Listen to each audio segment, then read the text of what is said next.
Highest జ్ఞానాన్ని బోధించినాడు sir.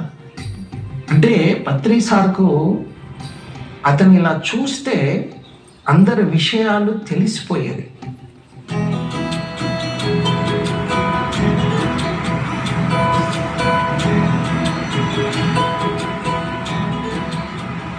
ఒకరోజు అలాగే ఎక్కారు, బస్సు ఎక్కారు, ఇంకా బస్సు కదలలేదు. కండక్టర్ వచ్చి టికెట్ అడిగారు. ఆయన టికెట్ అడిగితే ఆయన జోబులు చూసుకుంటున్నాడు, ప్యాకెట్లో లేదు, డబ్బు లేదు. నేను ఇంకా రిటర్న్ తిరుగుతున్నా వెనక్కి. మురళి డబ్బులు ఇవ్వు అన్నాడు. జనరల్గా నైట్ ప్యాంట్లో ఉన్నా, ఏదో లక్కీగా ఉన్నింది, ఒక 100 రూపీస్ ఎంతో. ఆయన చేతిలో పెట్టాను, టికెట్ తీసుకుని వెళ్ళిపోయాడు. అప్పుడు అనిపించింది, అంటే బస్సు ఎక్కుతున్నా డబ్బులు ఉన్నాయా లేదా ఇవన్నీ ఆలోచన లేదు మనిషికి.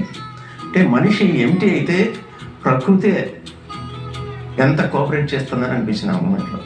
ప్రతి మాస్టర్ కూడా ఆ రేంజ్లో వెళ్ళిన ప్రతి మాస్టర్ కూడా ప్రకృతి చూసుకుంటారు. అతనికి ఏం కావాలి, ఏం పెట్టాలి, ఎట్లా ఉండాలి, ఏ టైంకి ఏది అందించాలనేది చూసుకుంటారు. సో వాళ్ళు ఆ లైన్లో వెళ్ళిపోతుంటారు. అట్లా ఇది ధ్యానం అనేది ఒక గొప్ప యజ్ఞం. ధ్యానాగ్ని అంత కర్మ అని చెప్పి ఎటువంటి కర్మని అర్థించి ఇచ్చేస్తుంది. ఈ ధ్యానంలో ఉన్న గొప్పతనం చాలా మంది తెలుసుకోకుండా ఏదో అట్టహాసాలు చేసేవాడు. దీని మీద పరిపక్వత ఉన్నవాడే బాగా నమ్మి ఉంటాడు. ఈ పరిపక్వ జ్ఞానం ఉన్నవాడు పత్రి సార్.